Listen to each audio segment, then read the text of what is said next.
Welcome to the Big Seance Podcast. I'm Patrick Keller of BigSeance.com, and this is a place for an open discussion on all things paranormal, but specifically topics like ghosts and hauntings, paranormal research, spirit communication, psychics and mediums, and life after death.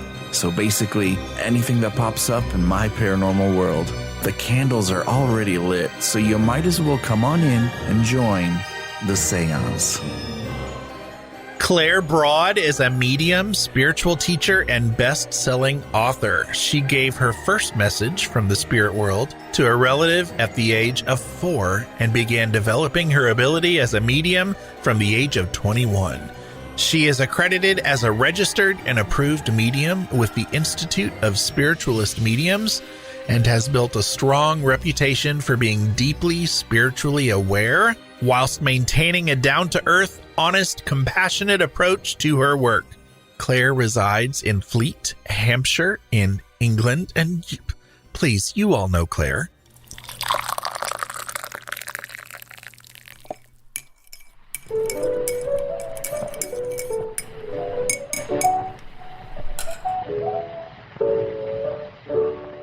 I think this is Claire's 4th or 5th time here in the parlor. She's been a friend of the show for a long time. Our last conversation was in episode 149, talking about your first solo book, Claire, What the Dead Are Dying to Teach Us. And that was in 2019. And so, you know, man, if we could just give ourselves a heads up and go back in time, letting ourselves know what was to come in the next couple of years, because, you know, a few things have gone down since since 2019. And so I'm just going to be straight up honest with the audience. I picked the chapter out of this book. Oh, I should mention the book. Let's mention the book. Duh. So the name of Claire's new book is Heaven Sent Soul Lessons from the Afterlife. And I had time to read one chapter. And so I picked the chapter and I saw, and I have to be honest, straight up honesty, okay? There is a chapter in Heaven Sent that is called Twin Flame Soul Connections. And a little part of my eyeballs rolled back in my head when I saw that. Yeah, I bet. I was like, oh, God, twin flames. You know, I hear so many things about it. And I hear a lot of psychics and mediums now kind of speaking skeptically about it. But honestly, after I read your chapter, like I thought I knew twin flames and what they were. My mind was blown. And it's not this little dainty chapter, y'all. OMG. It's so long and so juicy and it doesn't stop and I couldn't stop. And so now I'm like, okay, I really kind of just want to talk about twin flames today. But I think it's such a huge topic. And so then I emailed Claire and asked her that. And, you know, we haven't talked in depth in years and you've had so much change and cool things going on in your life. And that was just the energy and the juiciness coming out of that email. I was like, okay, we are just rolling with it today. And we are just going to have this conversation. Claire, I am so excited to finally have you back and to catch us up. Welcome to the parlor again. Thank you so much. Welcome. Hello, everyone. Lovely to be back with your listeners. I mean, honestly, Patrick, it's a joy. You recently had a huge cruise. I mean, I heard about that and I was like, oh my gosh, go Claire. Tell us about the cruise. Oh, the cruise was fantastic. I was so lucky to be invited by Howard Hughes, who is the host of the Unexplained here in the UK, but that's also a global podcast. He has a TV show too. I don't know if you guys get that in the States, but he's on the TV here.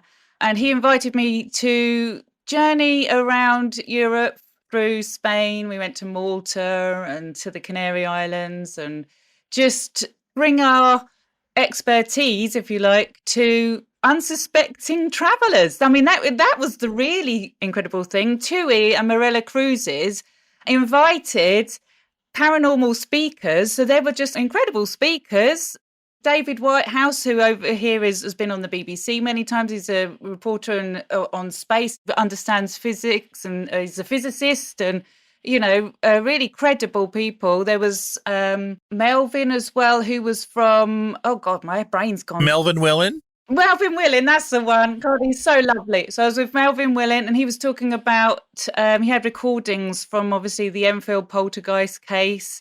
He's not going to thank me for getting his last name. He's such a lovely guy. He's been on the show. That was years ago, but he's been on the show. Yeah, he's a character. And it just was so interesting because we were obviously coming from the science perspective, and I was there with talking about obviously spirit communication, and we were challenging people that were just holiday makers. They had no idea we were all going to be on the ship, and Howard is, an absolute pro. So it was just really, really a privilege to do that, actually. I had no idea my life was going to open out like this by talking to the dead. And that's just one thing. Right. I'm just saying, just the one thing. And, if listeners are often in touch with Howard, put a bug in his ear, because I've been reaching out over the years, trying to get him on the show. I really want him on the show. Oh, God. Oh, I'll have to put in a good word for you. He's lovely. Oh, please do. Let's make this happen. I love me some Howard Hughes. So, a couple other things have been going on, too. I know how my life has changed since the pandemic and everything that happened around the pandemic, and especially here in the States. How has your life changed? What are you prepared to tell us about, the last couple of years for you? Well, it's been crazy to the point where I am no longer the person that I was. I can honestly say that the Claire you spoke to in 2019 is not the Claire sitting here. I look like I am. It's like, in spiritual teachings, they say before enlightenment, chop wood, carry water. After enlightenment, chop wood, carry water. I'm going through the same life that we all are, but from an entirely different level of awareness. Entirely. And that's because the spirit world, in 2019, I had no idea what was going to hit me. They told me they wanted me to write What the Dead Were Dying to Teach Us, and that book came out, and I thought, hey, great, I shall be teaching on evidence-based mediumship. But oh no, that apparently was the precursor. It was setting down the science and the analytical stuff for people to read about in the evidence-based mediumship. And then come the beginning of 2020, I had a profound experience when Gyles Whitnall walked into my life as a client, and the twin soul activation happened between us. And I didn't know what a twin flame was. Do you know all this time? I mean, I know you said in the introduction there that mediums talk about it, but I didn't know. Even in your world of mediumship, you hadn't really been introduced to it? I think I'd been protected from it. I don't think that my guides had let me, because I haven't met many twin flame couples, partnerships. I don't even want to use the word couple because that implies romance. And there is so much crap out there about twin souls. Basically, when Gyles and I, our paths crossed and we recognized, oh my God, how do I know you? And I know you not just as in your face looks familiar, have we met before? But I know you inside out like I know myself. The most craziest, that's just the first thing that happened. But he sat down in front of me like any other client does, and we were both having this incredibly surreal experience of, I know you, I know you inside out, you're me. And his words to me were, why do I feel like I could just kick back on the sofa with you right now, open up a bottle of wine and put the worlds to it, and that I know when people meet soulmates, and I'll talk about some of these connections. I know when people meet soulmates, they have that sense of at home because, the two souls, the two separate souls are reflecting back to each other in soulmates. I know you, I've traveled with you before. You're familiar to me, but nothing compares to the paranormalness of a twin flame connection. And there is so much rubbish out there. I was asked by White Feather, my spirit guide, everybody, for people that may not have heard my other interviews with you, to write about soul connections, unconditional love, the reality of the soul, because meeting Gyles, and this was just the first thing, but meeting Gyles and actually understanding I am an eternal soul. I am, of all the years I've been doing mediumship and providing evidence of survival, I was connecting in with other souls outside of myself. So I could see they were eternal. They were coming back from, the spirit world to communicate with me. But I hadn't really, because who can digest their eternal nature fully? But meeting Gyles triggered a Kundalini awakening in me, which I've got to be honest, I just thought the word Kundalini was some, fancy term for, some spiritual woo. I resonated that when you described that in the book. I was like, oh my gosh, I always assumed it was just some lofty concept. It's not real. You just visualize it. It's just, yeah, that's what I thought. Like, for years I've sat and meditated. Obviously, I was spiritually, I thought I was spiritually aware. I realized that was all ego. I really get when people say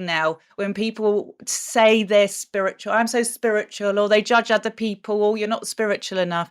They haven't grasped at all their true eternal nature, which is divine unconditional love, which is totally non-judgmental. So I had this Kundalini experience of an electrical energy pulsing through my body. By the way, listeners, this all unfolded within a few months, not immediately that I met Gyles, but that meeting triggered this. And of course, we went into a lockdown in the UK, so Gyles and I could not meet. We were absolutely separated, and I know that is intentional because the experience of divine unconditional love that I experienced and he experienced would or could have got mixed up for are we in love with each other at the beginning, because it was so confusing, even though it was always and still is totally platonic. It was the most confusing experience because I was looking at him, recognizing a male as myself. It was putting me in with divine love that I've never felt, superseding even the unconditional love that I realized I wasn't showing my children, because it was literally source energy. This Kundalini energy was going straight through my body in waves. My heart, this was so physical. My heart center exploded. I had that for a year. I could not ground myself. I was seeing the deceased as if they were in the room. I know we talk about 3D, 5D, it's all very kitsch, but I was in a different level of consciousness, grappling to ground myself. And the energy exchange that was flowing between Gyles and I, there was like a physical vroom, vroom, vroom, vroom, going back and forward, that when it exchanged between us, and we could only talk on Zoom, was giving us feelings of euphoria. On top of that was a massive spiritual awakening, because he talks about the magnetic pull that Gyles talks so well about how when he met me, he was drawn to me because unfortunately his nephew had died at the age of 18. And that's how he found his way to me. But he said he couldn't understand that even before that, even just looking at a picture of me on the screen, there was this pull and a magnetism that was physically coming from him. So when I talk about twin souls or twin flames, I'm not talking about romance. That's for romantic soulmates. I'm talking about divinity embodied in the human form that is so almost destructive, because it makes you realize, makes you look at everyone and everything around you completely differently. I was having flashbacks of all my past lives with him. We were remembering each other's lifetimes when we were together. And just fortunately for me, I had a direct connection where my guides could be saying, this is what's going on. And it was so clever because other mediums who didn't know I'd met Gyles, because we were all locked down, so I wasn't socializing with anyone. They were contacting me out of the blue saying, do you know who you just met? Do you know the importance of it? Wow. Are you understanding this properly? Because you're going to go on, the pair of you are going to go on to teach about it. Because what happens between twin souls is that love that gets exchanged that is totally unconditional. We don't experience it really in our world. We are loved by condition. Even our parents, we get, and I'm not saying that's wrong. We children need boundaries, and I've made my peace with the fact I've done that to my own kids out of unconditional love, But even if you listen to great speakers like Gabon Mate, where they talk about how parents, even there's small trauma, how parents even, have expectation on their kids and don't allow them to be authentic. I was living this. It threw me so much that it threw every relationship I have into question. And for a long time, didn't even want to be on this planet. It was like, it was making me feel like, let me just go home. I know where I've come from now.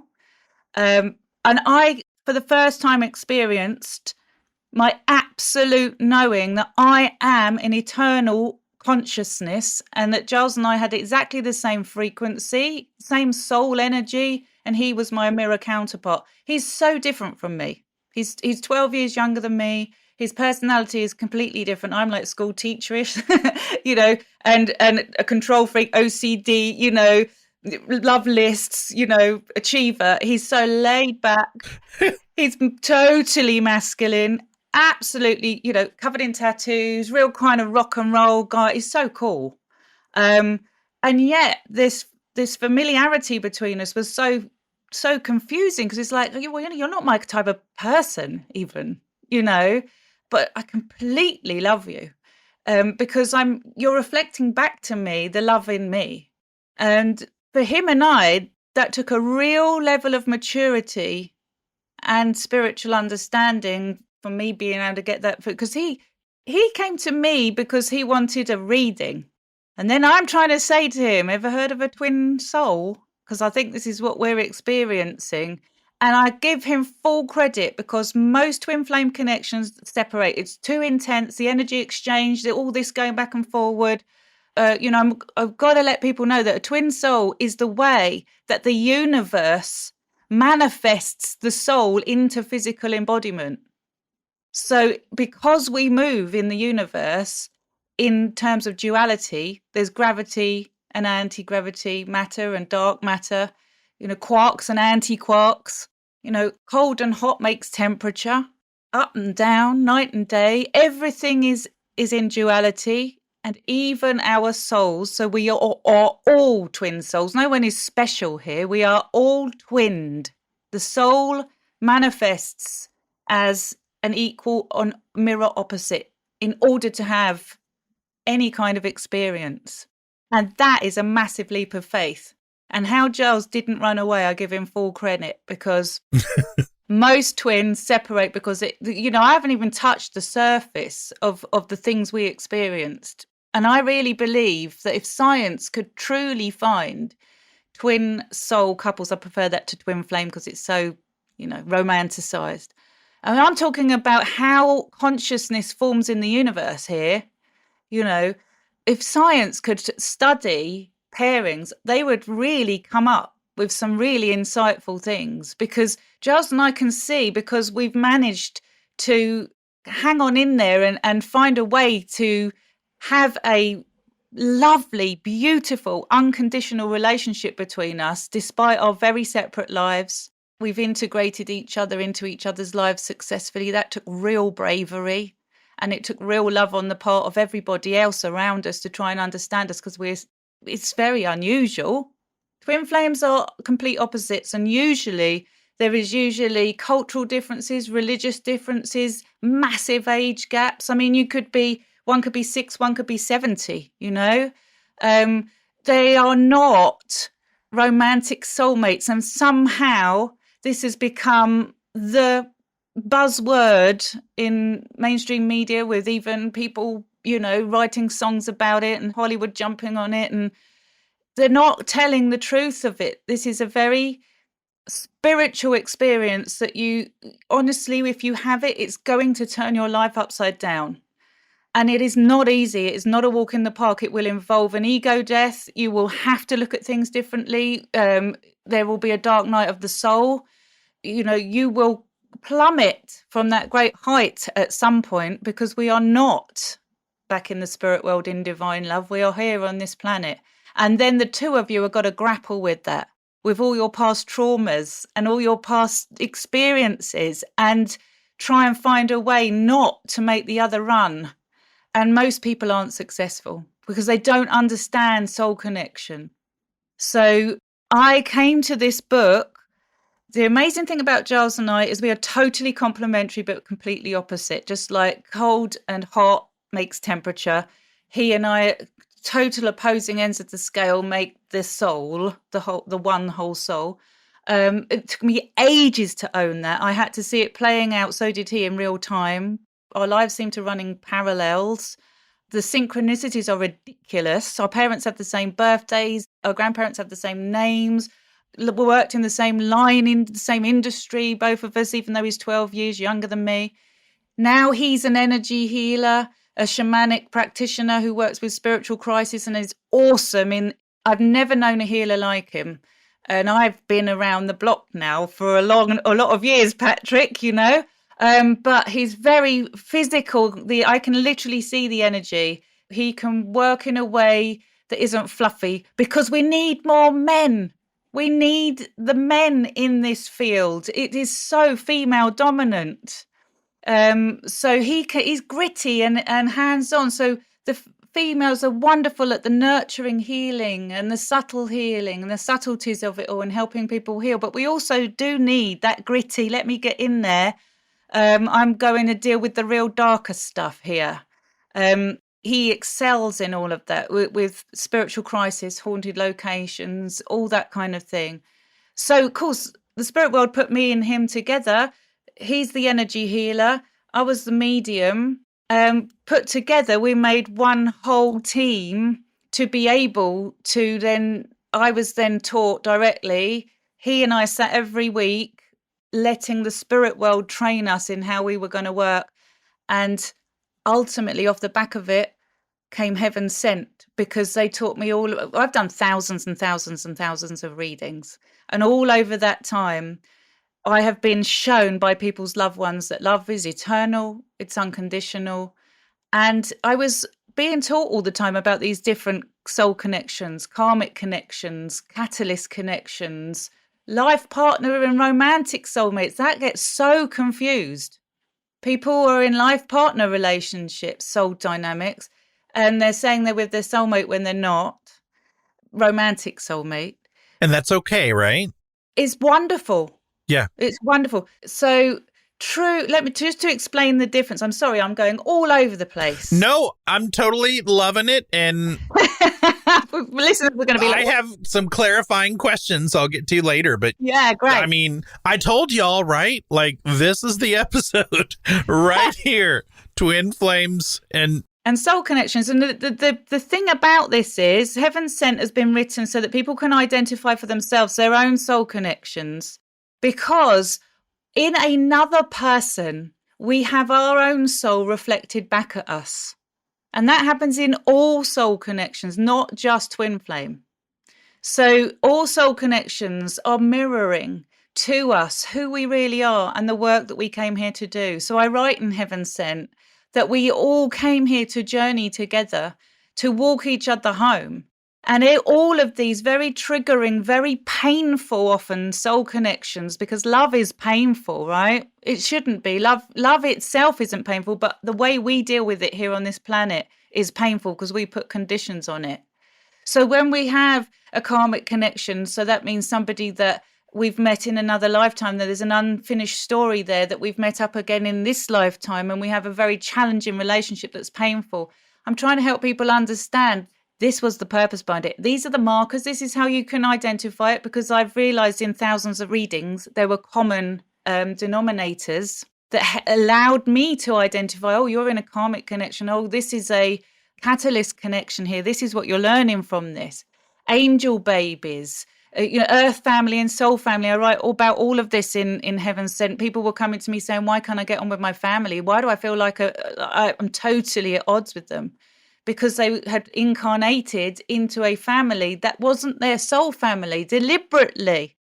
It's such a deep subject, Patrick. I'm so tempted to go into so much, but this is all about energy and your soul, and understanding that your soul is an energy. You are consciousness. You are eternal consciousness, which has been my message for my whole life as a medium. But I now can bring a depth of understanding that I couldn't before. The twin soul connection often is said to make your life fall down around you like a pack of cards. People can experience health problems, which is something I've faced since. They can experience businesses going under, families falling apart, relationships falling apart, anything where there is something that you need to work on and heal because you recognize I haven't yet mastered why I'm here. So I've been through a whole lot to be able to understand and write about these connections. And it made me realize, with the help of the guides, that we are all suffering. Life is not easy. It's not roses. It's not a box of chocolates. Sometimes spiritual teachings can come across as fluffy and love and light and all of that. And we are really being tested. And yet I was learning that I signed up for that. And in Heaven Sent, I share stories about pre-birth memories that I was shown, and people that I subsequently met that had remembered their own pre-birth, their entry into this lifetime. Why would we sign up for such suffering and pain?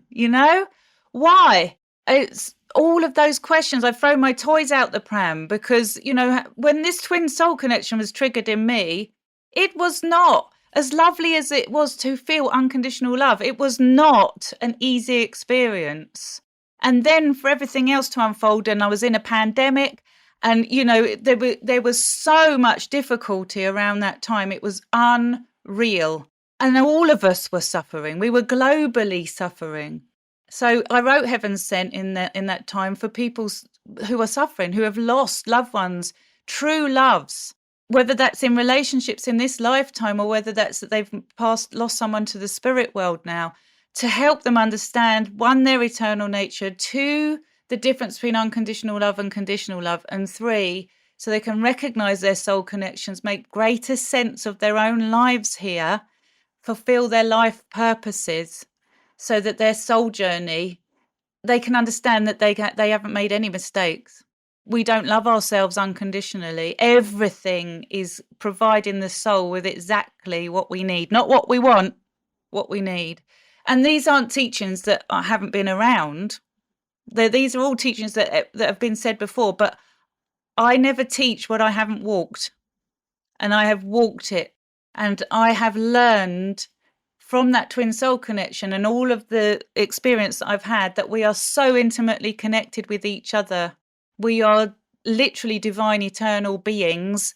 And love is not just an emotion, it's an energy. We are electromagnetic consciousness, soul. We are light. We literally are electric, magnetic, light beings that houses the soul consciousness.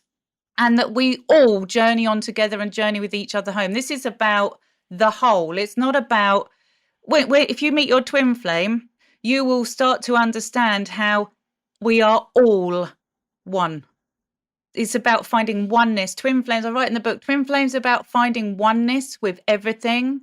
Your romantic soulmate is about finding the one. And just to answer about life partners and romantic soulmates, they are beautiful romantic connections, and neither one is better than the other.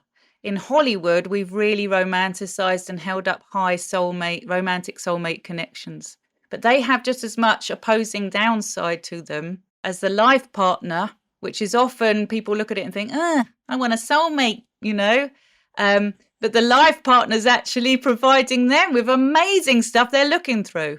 So life partners often attract to each other. They don't know what they see in each other, but they find themselves together. And yet they can they find there's a love there that no matter what happens, they can't separate. And it can be volatile sometimes. They can seem like complete opposites to each other. This is the opposites attract thing. And they give each other total freedom. They have to learn the nature of unconditional love. You know, you're so different from me. How are we so unconditionally in love with each other, you know, that we can't break away? Life partners really give each other the chance to have their own careers. These are the people that have got missions in life. The nurses, the doctors, you know, there's no point them having a romantic soulmate. They wouldn't have the time. They need someone who's going to allow them to be totally themselves and love them anyway. So I love life partner dynamics, but because often we're with people that we're so different to, we're like, ugh, you know, they're irking me today, or we've had a big row, or whereas romantic soulmates, when they meet, they're like, I know you, I remember you. There you are. You often hear romantic soulmates say, there you are. And they might be teenagers when they meet and they just know they're going to be together forever. And they have breakfast together and they have dinner together and they work together and they live through life together. And they even normally die around the same time as each other. We put those kind of relationships up there on a pedestal, but they are also very codependent. They cannot exist without the other. And there are as many downsides, because all soul connections are here to teach us our eternal nature through love. I'll shut up now. I love it. This is a gift. This is like, you are the teacher right now and we're in class and you've had, I mean, I told you all this is big, right? It's certainly deep. It's a lot. So just to kind of put a final button on this, twin flames aren't necessarily romantic partners. In the book, you've talked about how you know of two men, one straight, one gay, who end up being twin flames in the struggle that they have. Yeah. You've talked about how two straight women have been twin flames. You've talked about the age differences often. And I wonder, you say that twin flames on purpose often meet later in life. But have there been twin flames within the same family, like, you know, parent-child situations that you know of? It doesn't usually happen like that. I mean, the soul is infinite potential. I'm sure someone out there listening to this will go, well, I'm sure this is my twin soul and they're in my family. But it doesn't usually happen like that because the absolute hallmark factors are the complete differences. Like I said, I don't know why, but it's usually the female that is much older. And I think that's because in our society at the moment, you know, older females, if they do date, because some twin flames probably do, you know, we're talking about infinite potential, but it's not even the twin flames that date always talk about the fact that their relationship is not based on their romance at all. They're in union, but they don't see themselves as being in a relationship. Even when they're in a relationship, I suppose, as we would talk about it in the traditional sense. But most aren't. It's very, very few twin flames in a romantic relationship because of the major differences between them. Often language barriers. Often they can't even speak the same language. And yet they're exchanging the soul energy between them and having the experience. And their cultures are wide apart. They're on different sides of the world and they're just put in touch via social media or on the internet, or something happens, they cross paths, someone's on holiday, whatever it is, and bang, soul activation. And they don't know what's hit them. This is so paranormal and unusual. I hope I'm articulating this well enough. It's got nothing to do with a relationship. So a lot of twin flames have only sometimes exchanged an email, and that soul activation is activated in them. So could they be in the same family? Anything's possible, but it's just unlikely. And that's why there are a lot of people that will insist they are twin souls because they are in a perfect romance, and they are not. They're romantic soulmates because we are all souls. And we can, when we meet soulmates, feel that oneness within ourselves. You don't have to meet your twin flame or your twin soul to become enlightened. Your twin counterpart might still be in the spirit world while you're here. That's one thing that I wanted to really point out too, is that you talk about how if you've met your twin flame, you will definitely know it. There will be no doubt that you've met your twin flame. And that if you have not met your twin flame, it's not that you've like failed at something, because, you know, your twin soul, twin flame could be, you could meet in another life. So you always have the same twin flame as we rotate through different lives. Is that the idea? Yes. The thing is, you and I are talking in terms of separation. What we have to understand is you are your twin flame. So we see the other person and we separate out twin flame. Oh, Gyles and me, we're separate. But no, Gyles and I have had to learn, and it's been a mind-bending, insane journey to understanding that we are sharing the exact same energy between us. So in the book, I describe it a little bit like musical notes. You might enjoy this. But, you know, when you're with your soul family, you create a harmony with the notes that you play. You're all different notes, different frequencies. But as you play together, there's this beautiful harmonic sound that comes out. And that's your soul family. And then soulmates or romantic soulmates, because soulmates can be friends. You don't always have to have a romantic soulmate relationship in a lifetime. But soulmates, it's like they're the same note, but on different octaves. And your twin soul, if you and your twin soul played your soul note, it would sound just like the one same note. It's about frequency and energy, and nothing to do with how in our cultures we structure, that's a very man-made thing. Let's bring two people together and we'll make a legal contract and say they're married, because in our society, that's how things function, you know. So yes, I have spoken in the book about it's very confusing if one is straight and one is gay, and that love is shared between them. It's going to trigger both people to really evaluate true unconditional love and who they really are. Same with the couple that I share about that are two straight females. But it could just be as likely that, like I said, that one is 20 and one is 80. And some twin souls, it seems that Gyles and I have got enough of a short enough age gap between us, even though I'm 12 years older than him, for us to be able to work together. So when twin souls do come together and are able to sustain some type of relating experience, rather than using the word relationship, it's called union. And he and I now are able to work together because we've got the same interests. Mm-hmm. Our soul wants the same thing. So we now come together and work spiritually together as a team when we can. It's amazing. It is amazing. But it's like describing honey until you've actually been through it. And a lot of people say to me, oh, God, I wish I could meet mine. No, I don't know if you really do. It's going to turn your life on its head, you know.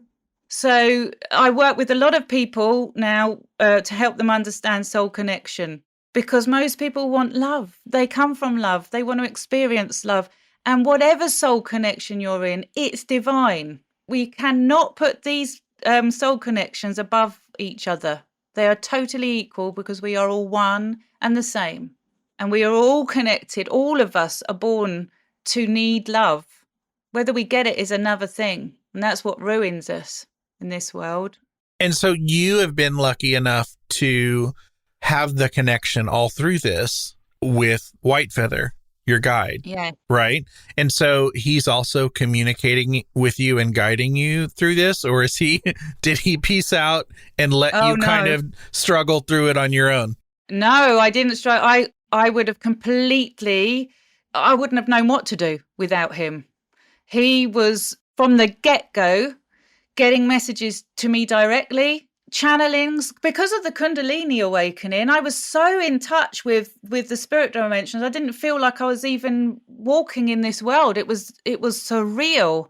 He was channeling teachings through me thick and fast, and all about, you're going to write this in a book and this is what we need you to know. And you need to understand this. He told me not to go on the internet because I would learn the wrong information, that it was going to come direct from spirit. And then, like I said, other mediums, that was the strangest thing. When other mediums started reaching out and saying, I've had your spirit guide with me here. He's telling me this, and this? Do you know who you've just met? Do you know what you're experiencing? Do you understand it? This was a collective effort. So I even went on a media interview once to talk about what the dead are dying to teach us. And the host, a lovely Alexandra Wenman, her name is, she said to me, I've got your guide here before we start. Who have you just met? You've met your twin soul. She absolutely described everything. What he looked like, how we met, what was going on, the purpose behind it. It's so paranormal, this experience, that there is no way to... I try and put it into words, but really I'm trying to describe the soul. I mean, how can you? Only to say that you are a right in heaven sent, that you are awesome. Listener, you are awesome. And we use that word so lightly these days, but I really mean awesome. I'm in awe of the fact that you guys are here on this planet right now, journeying as eternal beings, that your true nature is divine love, and you fell away from it to come into this world to go through suffering so that you could know yourself, truly know yourself as the love that you are. Why we have to do that is the big question. But I think it's probably that if you are it and there's no opposing force, you'll never know you are it. Gyles and I often say it's like we're like the worker ants for a much bigger divine picture, you know. It's insane. I know what I'm saying is a leap of faith, but I try to write about it very, very practically, try to keep it down to earth and simple to follow. I don't know if I've managed that, but clearly it reached you, Patrick, in the chapter you read. Yeah, and I imagine that listeners, if a listener has not yet met their twin soul, their twin flame, they might be wondering, well, am I alone in this, or am I doing something wrong that I haven't met my twin flame? And so I wonder if you can help us get an idea of, and maybe you don't, but do you have an idea of how many people in this lifetime have met their twin flame? Like, how often does it happen? It seems to happen when we reach a level of understanding within ourselves about who we are. Now, it doesn't always follow, because I've met a lot of people that weren't spiritual before they met their twin soul, and it just blew the roof off them. So it doesn't necessarily mean that we have in this lifetime followed a spiritual pathway, but I believe probably in an accumulation of lifetimes, we've reached a level of consciousness where we're ready for that next level of understanding. And so the soul magnetizes you together. This is an energy exchange. And I keep bringing us back. You are your twin flame. That's the thing that we have to try and get. It's the real difficult thing, because we separate ourselves out in this world. You know, me met my twin flame. What I had to learn was whether he was here in the physical form or not was irrelevant. I am that. And we don't need to be together to learn that or to have that insight. But it's a tricky one. So no one has done anything wrong, because you just may not in this lifetime want that experience or need that experience or be ready for that experience. So from what I've understood, it's like we, you know, and I'm trying to put this through in such simplistic terms, is that we come away from divine source energy and we, like an egg, separate into two, like twins. So you've got to have your opposing force in order to even be. And then that in that separation, you journey on your own for a lot of it. And as you start to work your way back into understanding your divine nature, you're more likely to magnetize together, because you're coming back to that understanding of unconditional love. At some point, you will both journey back there into divine love, into what we would call heaven. But heaven is a state of being, Whitefeather tells me, not a destination. There's plenty of people in the spirit world walking around that haven't quite mastered the art of life either. From my experience. So, you know, and I haven't been able to even maintain the level of love, thank God. I experienced what I was told by the guides to be agape love, which is, if you want, the love that Christ would exhibit, or Buddha. I couldn't even maintain it. I don't feel that now. I came away from it. So I think this is what we're all doing. We're coming away, we're journeying home into that divine love. Then we come away from it again, and we have an experience, and we go home to it. And then we, and it's this process of evolution and evolving consciousness. And I really believe this is why spiritual teachers and there seems to be a shift in consciousness now, doesn't there? We seem to be understanding that the heart is an electromagnetic field, that we are electromagnetic beings, that there's science behind all of this now. And, that when we draw that energy into us, or we meditate and we get outside of the thinking, logical mind, that we can be in touch with this. This is no longer outside the realms of believable. When I started as a medium 25 years ago, it was a stretch for me to believe that a ghost walked around and that we became spirits after we died. There was nothing on the TV. There was nothing about all of this. So we've really come quite a long way. And I'm talking so much, Patrick.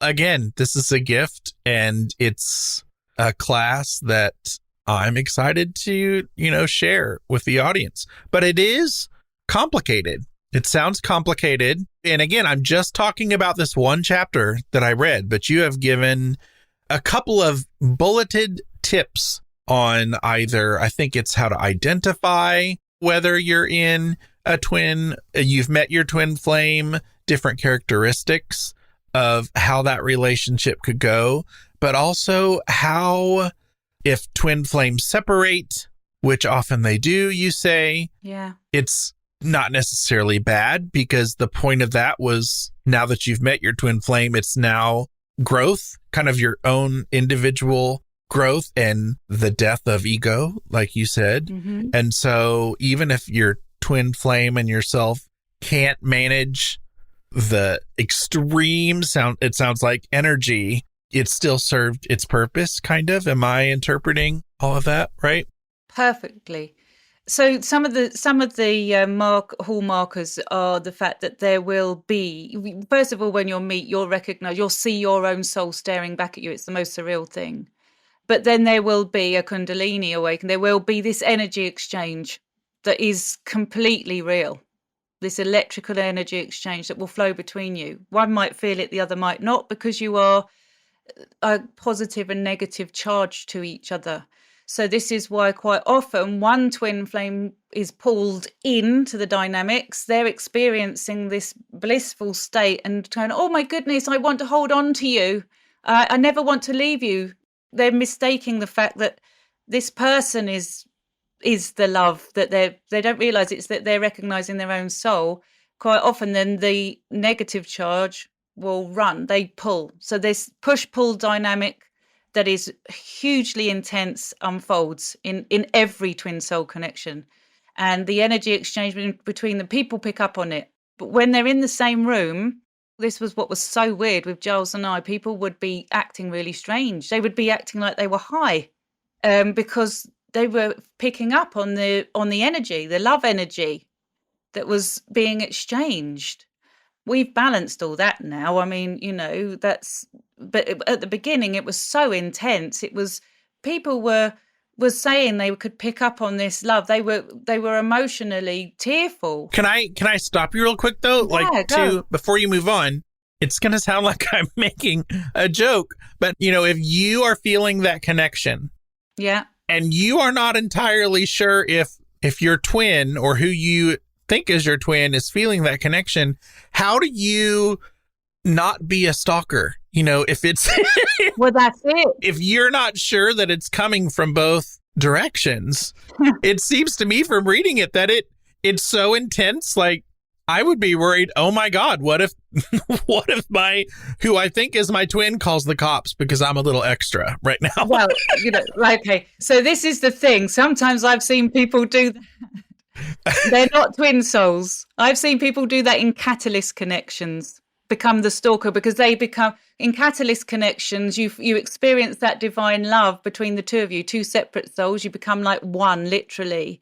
You fall away from that love, and then they become the stalker because they literally become addicted. Because the body releases all these chemicals, and there's the love addiction that unfolds. It's really serious. But, when I write this book, I'm trying to help people understand this is energy dynamics. We're not writing about, Mills and Boone here. It's show my age. This is really understanding how the universe works, consciousness and the soul. But here's the thing, Patrick. Twin souls, there is no way the other person isn't experiencing it. You can see it unfolding in the other one. It definitely takes bravery to say, how are you experiencing what's going on here? And not everybody is ready for that conversation. So I know a twin soul couple where one is the professional therapist, the other is the client. They cannot have that conversation. And it took years for them to be able to gradually grow a relationship. And that's why I had to coach the therapist, because they were going out of their mind trying to understand what was going on here and not being able to communicate it because it would have breached client, protocol. In the end, they were able to form a friendship and all's well. And luckily, this was a very huge age gap dynamic and was never, ever going to be anything romantic. But sometimes this is where I'm saying I think some people might meet a twin soul connection, confuse it, get it really muddy the water because they're going to get all physical. And then it's a massive fall from grace because they will not be able to maintain what they're experiencing. It will open up every wound in them. And then the trouble starts. And that's why twin soul connections often, they're always unconditionally loving. Your twin soul will never hurt you on purpose, ever. They can't. They're you. Mm. But as you separate, it's because it's needed as both go on their ways to try and heal. And if you are in separation from your twin soul, it's really starting to understand this is in my best interests. I need this. They're reflecting that. They're your perfect mirror. They will show you. The reason that twin soul connections are so hard is they will show you everything that isn't whole within yourself just by being themselves, because they're the complete opposite to you. So where they have strengths, you have weaknesses and vice versa. And they're literally mirroring back at you where the work needs to be for both of you. So you pull each other up, you see. Or you drag each other up is probably a better term. It's painful. There will be ego deaths. It's probably many of them. It's painful. You would much rather meet a romantic soulmate or a life partner, I can assure you. I am so glad that we went here, and I'm excited to stir up some stuff and get some conversations going. And again, this is just the one chapter. So I would like for you to give us any final thoughts, but also tell us a little about, it's all connected in the book, but tell us anything else you want about the book and who needs it and where are they going to get it and all of that. Well, we've just focused on the twin soul, like you say, and that's right at the end of the book. This book is for everybody. It's been written for all those people that have ever loved and lost and really hurt. So this is not about the fluffy side of love. This is about how we heal through grief and loss, from angel babies, earth families, soul families, karmics, catalysts. But more than that, it's all about us recognizing the true nature of who we are, that we're all journeying together, so that people can make the most of their own lives and live to their fullest potential. That's what we all want. But most of us wonder, why are we here? What are we living well? What are we getting out of life? What's the purpose of it all? It's a book that tries to simplify and make practical that. So there's lots of calls to actions and tips in the book and exercises to help people to get in touch with their own soul. And, I was led to this because I was traditionally an evidence-based medium, which meant I was giving people information to prove an afterlife. But now so many people were coming to me saying, okay, I've got that, I've understood that, but now what? Why am I here? What's the purpose of this? Why have I been hurting? So I've now moved on from traditional mediumship to work with the soul healing. So I often do readings with people where I'm explaining to them perhaps a past life experience in a relationship, or a past life they had that they've come in to try and work through, or who their spirit guides are and what their soul purpose is and why they're here, and, you know, trying to help them make sense of their life journey, because life is so precious and it can be so painful. And sometimes we can really be yelling and screaming from inside and want some answers. I just try to offer it from a spiritual perspective, but I don't have all the answers. Otherwise, I wouldn't be here. The book is really to try and help people, because not everyone can get in to see me. Not everyone's going to come for a healing with Gyles and I. This is about people getting some answers in a very affordable way so that they can get help in painful circumstances. Claire Broad, I had to tell you before we leave, whenever I think of an OBE or an astral projection, I will never not picture you as a kid floating down your steps in your house and being up in the air in your living room as your parents watch TV. I just want you to know that. I am so impressed. It pops into my head anytime I hear, you know, OBE or astral projection. I'm like, oh my God, look, I can see Claire. I love that. Yeah, they were watching Jaws. I wasn't allowed to watch Jaws. I was only a baby. I was probably about 2. I just remember it so clearly. The fun. We forget to have fun when we live. Yeah. Well, and speaking of fun, in our last episode, just because I listened to it as homework last night before this conversation, we had some really funny conversations about religion and how people, I don't know if you remember this, I might even play a clip in the episode, but how, you know, religion seems to think that, some organized religion seems to think that the paranormal is bad, you know, stay away from mediumship, it's the devil and nothing paranormal. But yet we laughed about how, oh, you know, there's nothing weird about consuming the body of Christ and really believing that you're eating the body of Christ. And, you know, we're talking to a dead guy, you know, who walked the earth.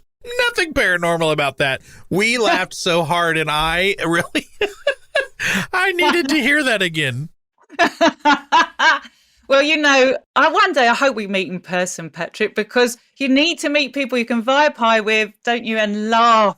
My God, we take ourselves far too seriously. We're indestructible beings. But you have met Karen Dahlman. I'm really jealous that you and Karen Dahlman met. Oh, it was wonderful. Yeah, she came to London. Fantastic. I love Karen.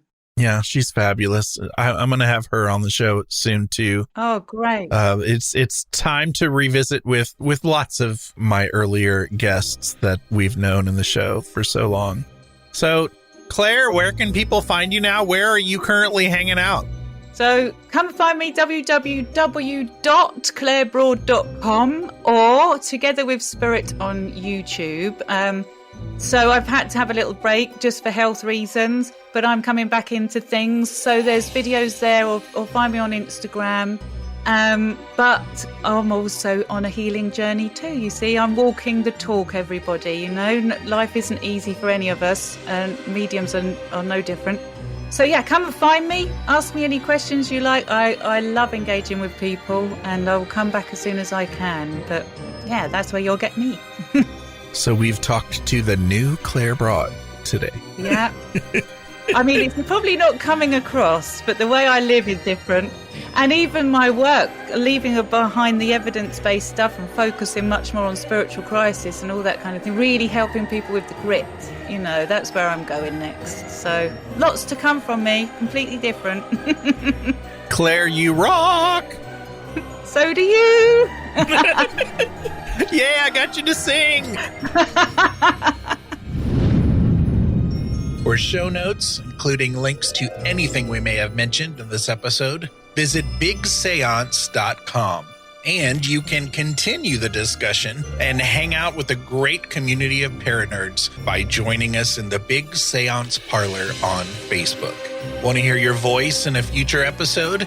Go to bigseance.com/feedback to learn how. Thank you so much for listening. Unfortunately, it's time to blow the candles out, but we'll see you and light them again next time.